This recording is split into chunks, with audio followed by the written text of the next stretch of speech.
में आपका स्वागत है।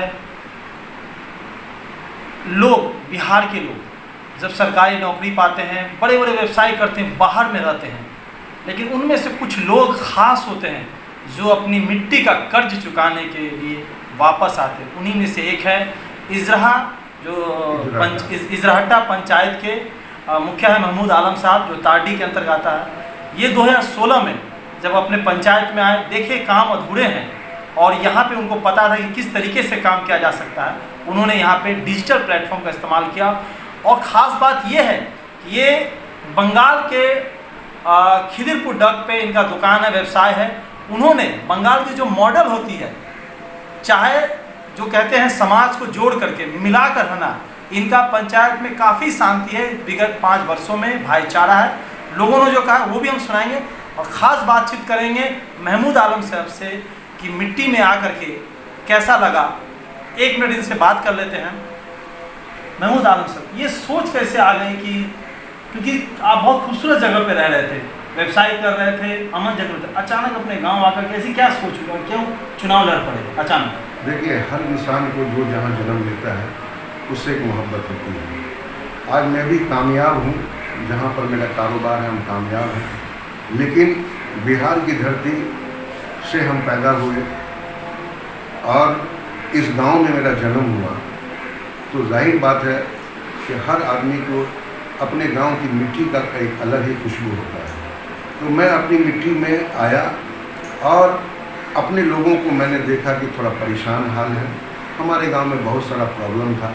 मैंने उसको समझा और लोगों से राय मशवरा लिया। और ये मेरे लिए सबसे बड़ा अचीवमेंट था कि मैं सारी ज़िंदगी बचपन से लेकर कलकत्ता में रहा और अचानक गांव में आया। गांव के लोगों ने हमारी सोच को सराहा और हमको हाथों हाथ लोगों ने मुखिया बनाया। ये अपने आप में मैं कहता हूँ कि ये मेरे लिए गॉड गिफ्टेड था, वरना दूसरी जगह के लोगों को अक्सर बेशतर गाँव में लोग नकार देते हैं कि ये सारी ज़िंदगी में बिहार के बारे में क्या हो। लेकिन मैंने जो कुछ सीखा, चाहे मैं जिस धरती पर था, मेरा वहाँ कर्मभूमि था, ये मेरा जन्मभूमि है। मैं अपने आने के बाद में मैं बहुत ही एक अच्छा महसूस करता हूँ और मेरा एक सोच बचपन से रहा।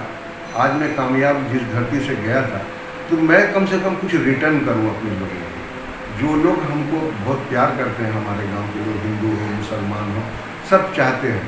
तो मैं चाहा कि मैं अपने सेवा के जरिए उनको चेहरे पर हंसी लाऊँ और उसको कुछ रिटर्न करूँ। आज मेरे गाँव में बहुत सारा काम हो चुका, कहीं भी आपको कच्ची ज़मीन नहीं मिलेगी, हर जगह मैंने पीसीसी रोड बना दिया। उसके बाद सरकार का जो भी योजना था, बिहार सरकार का, मैंने सबको ईमानदारी से ज़मीन पर उतारा। चाहे जल जीवन हरियाली हो, ओडीएफ करवाना हो, स्ट्रीट लाइट हो, लोगों में जो समाजी स्वभाव है उसको कायम करके रखना, शांति बना के रखना। सबसे बड़ी बात है कि मेरे गाँव में अभी तक एक मेरे रहने के बाद में FIR नहीं हुआ। और दूसरे पहले हमसे पहले जितना भी FIR था, मैंने गांव के लोगों को समझाया कि लड़ने से कोई फ़ायदा नहीं है। ज़मीनी आदमी कट्ठा 1.5 कट्ठा हासिल करने के लिए लोग लाखों के लाख अपना बर्बाद कर देते हैं, फिर भी हासिल कुछ नहीं होता है।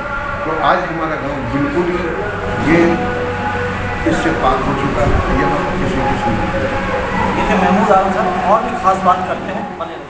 देखिए, जिस प्रखंड में हम हैं, टाटी में, जो भी सहयोग एक अच्छे पद अधिकारी देते हैं, वो सारा सहयोग हमको, जो लोग भी BDO साहब थे या CO साहब थे, वो सब हमको हमारे पंचायत से बहुत अच्छा उनका रिलेशन रहा और काम करने में उन लोगों ने बहुत सहयोग किया।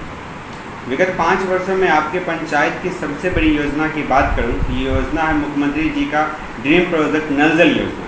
इसकी वस्तु स्थिति क्या है के पंचायत में? जो स्थिति हमारे यहाँ, मेरे यहाँ 12 वार्ड है। अब 12 वार्ड में कंप्लीट मैंने प्रखंड में सबसे पहले नल जल योजना कंप्लीट किया।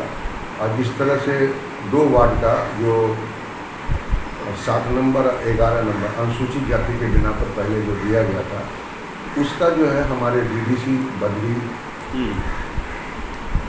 जी और हमारे DM साहब चंद्रशेखर सिंह, उन लोगों के हाथ से मैंने उद्घाटन करवाया। और हमारा गांव बेहतरीन ODF भी है। आप गांव में घूमेंगे तो कहीं भी आपको गंदगी नहीं मिलेगी। और ये सिर्फ कोशिश की वजह से हुआ है। हर मुखिया कोशिश करता है कि अपने पंचायत को हम अच्छे ढंग से चला लें। मैंने उसमें बखूबी अपने लोगों का सहयोग मिला। हमारे गांव के लोग बहुत अच्छे हैं, हिंदू मुसलमान बराबर की तादाद में यहाँ पर है, और सबका सहयोग, माँ बहन बेटी का भी सहयोग, हर सबके सहयोग से ही मेरा पंचायत आज आदर्श की। कुछ लोग ऐसे होते हैं, पॉलिटिकल लोग होते हैं, जो अपना फ़ायदा लेने के लिए गांव के लोगों को टकरा देते हैं। लेकिन जब मैं मुखिया 2016 में बना तो सबसे पहले मेरा जो एटीट्यूड था ये था कि हम अपने गांव के सारे लोगों को एक बराबर लेकर के चले। और मैंने अपने अनाउंसमेंट में भी यही कहा था कि मैं मुखिया बना हूँ, भगवान ने हमको 2 आँखें दी है, एक आँख मेरा हिंदू है तो दूसरा आँख मेरा मुसलमान है। मैं बराबर नज़र से लोगों को मान सम्मान दूंगा, अपनी बहू बेटी को इज्जत दूंगा। आज मेरे पंचायत में चाहे जिस वर्ग से भी यहाँ पर आए, अगर मैं कुर्सी पर हूँ तो हमारी जनता कुर्सी पर ही बैठेगी, मैं किसी को ज़मीन पर भी नहीं बैठने दूँगा। आप सर्वे करते हैं तो आप कर लीजिए।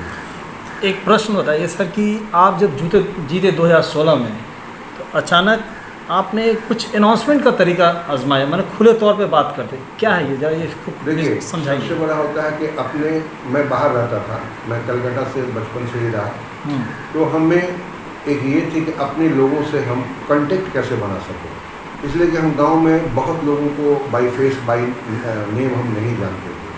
तो मैंने ये तरीका अपनाया कि क्यों ना हम, जब मेरा दिल सफ़ा है, हमको सेवा करने का भावना है, तो लोगों से हम कांटेक्ट करें, लोगों को कनेक्ट करें अपनी तरफ। तो मैंने अपने जो मेरा घर है उसके ऊपर मैंने 4 लाउड स्पीकर लगाया, एक कंट्रोल रूम नीचे बनाया, और जिससे भी जो पूरे गांव में पंचायत में मेरी आवाज़ जाती है, तो कार्य किया है। एक मजदूर खेत में जाता है, मजदूरी करता है, तो उसको एक मजदूरी भी मिलता है, जिसको हम लोग आम जबान में बॉम्ब बोलते हैं।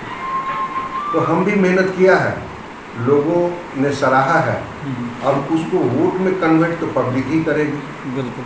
तो आने वाले दिन में जब वो भी हालात पैदा हो जाएगा तो आप लोग फिर दोबारा आइएगा। और अपनी जनता से हमको उम्मीद है कि हमको मायूस नहीं करेगी जनता, और हमको फिर एक मौका देगी सेवा। जो मेरा अधूरा थोड़ा बहुत काम रह गया है, मैं उसको फिर कंप्लीट कर लूँगा। किस तरह का अधूरा काम? अधूरा काम है कि बहुत सारा मसला जो है, जैसे 7 निश्चय का काम हुआ, मैंने 12 वार्ड में 7 निश्चय में सब नल जल मेरा बहुत पहले लग गया, और सब तरफ पानी चल रहा है। समस्या कोई भी ख़त्म नहीं होता, समस्या को पैदा करता है। तो जो समस्या सब है लोगों के बीच में, जैसे मिसाल के तौर पर अभी आवास में, जिसको हम लोग प्रधानमंत्री आवास बोलते हैं, उसमें 95% मेरा रेशियो है। ब्लॉक के रिपोर्ट के हिसाब से मैंने जितने लोगों को आवास मेरे जरिए दिया, मुखिया के जरिए, मैं एक प्रत्येक घर पर जा कर के मैंने घर को कंप्लीट करवाया। ऐसा नहीं है कि उसको पैसा दिया उसको छोड़, सरकार देती है पैसा 1,20,000 रुपया, तो उसका आप सही से इस्तेमाल करें। और मैं दूसरे मुखिया की बात नहीं करूँगी, आप पता करेंगे, मैं इस योजना में किसी से 5 पैसा नहीं मिलता। मैं बहुत साफ सुथरी ज़िंदगी गुजारता हूँ, और भगवान ने हमको जो भी दिया है उस मालिक का बहुत करम है। उसके सहारे सिर्फ सेवा सेवा और सेवा, बस यही हमारी ज़िंदगी है। कुल कितनी प्रधानमंत्री आवास योजना आपकी पंचायत में मिला होगा? वो तो हमको लगभग है, लगभग जो है कम से कम नहीं तो 500 से ऊपर ही मिला है। अच्छा। हमने सुना है कि प्रधानमंत्री आवास योजना में और भी बहुत पंचायत, क्योंकि हम लोग का ये 62 या 63 पंचायत है, वहाँ 10 से 15,000 का रुपया प्रत्येक इंस्टॉलमेंट पे लिया जाता है। क्या आपकी पंचायत में ये परंपरा चल रही है? नहीं, मेरे यहाँ नहीं चलता, इसलिए नहीं चलता। मैंने पहले कहा कि मैंने साउंड सिस्टम से अपने गांव को जोड़ रखा हूँ। जब मैं बोलता हूँ तो पूरा गांव पंचायत सुनता है। तो जिन लोगों को भी जाता है पैसा, तो मैं कहता हूँ ये पैसा आपका है, सरकार ने आपको दिया है घर बनाने के लिए। आपको इसमें से किसी को भी, आप मुखिया को भी नहीं दे रहे हैं तो किसी को मत दीजिए, अपना काम, लेकिन घर जरूर बनाइए। ये स्ट्रीट लाइट जो आपकी पंचायत में दिखता है, स्ट्रीट लाइट किस फंड से लगाए हैं आप, कितने लगाए हैं? देखिए सरकार का योजना ही है, स्टेट अपने गांव को रोशनी देना। हमारे मुख्यमंत्री जो है माननीय नीतीश कुमार जी, वो बहुत अच्छे इंसान हैं और बहुत अच्छे से सोचते हैं।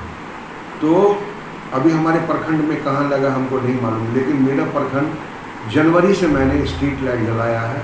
230 पोल में, हर पोल में मैंने हेवल्स का लाइट दिया है, जिसको रात में जो भी बाहर के लोग आते हैं तो एक अलग ही मंजर देखने को मिलता है। और मैं उसका मेंटेनेंस भी करता हूँ। जिस कंपनी से मैंने लगाया हेवल्स का लाइट, तो मैं उन लोगों से एग्रीमेंट किया है 2 साल की वारंटी पर। वो लोग आकर के बीच में महीना में एक बार सर्विस देते हैं। अगर कहीं का कोई लाइट किसी वजह का, बरसात है या जो भी वजह हो, तो वो हम मेंटेन करते हैं। ये कोरोना काल की बात करें, 20 की बात करें, तो 20 में कोरोना काल में जब मजदूर दिल्ली, बॉम्बे, कोलकाता से बिहार आए थे, उसमें एक सबसे बड़ी योजना उभर के आई मनरेगा। इस मनरेगा योजना के तहत कितने लोगों को, कितने मजदूरों को काम मिला और कौन कौन सा काम हुआ? देखिए, मनरेगा से मैंने शुरू में बहुत काम किया है और जहाँ तक हुआ है लोगों को उससे लाभ देने की कोशिश की है। लेकिन मनरेगा में एक सिस्टम बड़ा गड़बड़ हो गया अभी बीच में, ये वो पेमेंट सही वक्त पर नहीं मिल रहा है, तो जिसकी वजह से लोग अपनी पूंजी को फंसा देते हैं। और जो हमारे पदाधिकारी हैं उनमें भी थोड़ा कमी रहती है, जिसकी वजह से मनरेगा स्टार्टिंग में मैंने बहुत अच्छा किया। मैंने जल जीवन हरियाली को लेकर के मैं दरभंगा में टॉप हूँ। हमारे डीएम साहब ने हमसे सवाल किया था कि आखिर ये सोच आपको कहाँ से आया। इनका नाम है डीएम साहब का चंद्रशेखर सिंह। मैंने एक पार्क बनाया है, मैंने कब्रिस्तान में 2 in 1 जिसको बोलते हैं, एक कब्रिस्तान भी है, उसी में मैंने पार्क बनाया। मैंने उसमें 4 यूनिट पेड़ लगाया है और वो सब 100% मैंने पेड़ को बचाया। आज वो पेड़ 15 फुट 20 फुट का सब पेड़ सब हो गया। अच्छा। तो मैं सरकार का जो भी योजना होता है, ईमानदारी से, पूरी मेहनत और लगन से मैं उसको ज़मीन पर उतारने की कोशिश करता हूँ। ये इसी कोरोना काल की बात करें तो मुखिया जी के ही द्वारा मास्क और सैनिटाइजर का वितरण भी करवाया था 20 में, वो आपके द्वारा हुई। और इस बार कितना मास्क और सैनिटाइजर के वितरण? देखिए, पहले बार भी 2020 में भी हुआ था, 2021 में भी हुआ था। और मैं पूरा जो सरकार का आदेश है मास्क डिस्टेंस बना करके रखना, ये फुल मेंटेन। आज भी मैं जो वैक्सीन का जो मामला होता है, हमारे यहाँ जितने लोग भी, एक बार मैं 250-300 लोगों को वैक्सीन दिलाता हूँ। प्रखंड में ये चीज़ तस्वीर जाती रहती है, मैं सब लोगों को मास्क लगवा देता हूँ तब वैक्सीन लगवाता हूँ। एक प्रश्न है, जब आप 2016 में जीते, उस समय के उप स्वास्थ्य केंद्र की स्थिति और स्वास्थ्य व्यवस्था को लेकर के आपने क्या सोचा और कैसे तब्दीली की है? स्वास्थ्य वाले जो है, इसमें हमारे यहाँ अभी तक हम सक्सेस, मैंने पहले कहा था ना, कुछ काम हमारा बाकी है जिसको हम करना चाहते हैं। तो बीच में कोरोना काल की वजह से बहुत सारी चीज़ जो है थोड़ा पीछे रह गया। पूरे सरकार का ध्यान जो है पहले जान बचाने की तरफ गया, उसमें थोड़ा कोताही हुई है, फंड की भी कमी कभी कभी हो जाती है। वरना सब काम, स्वास्थ्य केंद्र हमारे यहाँ बाकी है, जगह चिन्हित कर लिया गया है। अब मैं प्रयास में भी हूँ, बहुत जल्दी वो भी काम होगा। अच्छा, हम बात करें सरकारी पंचायत भवन की बात, वो आपके यहाँ उसका निर्माण हुआ?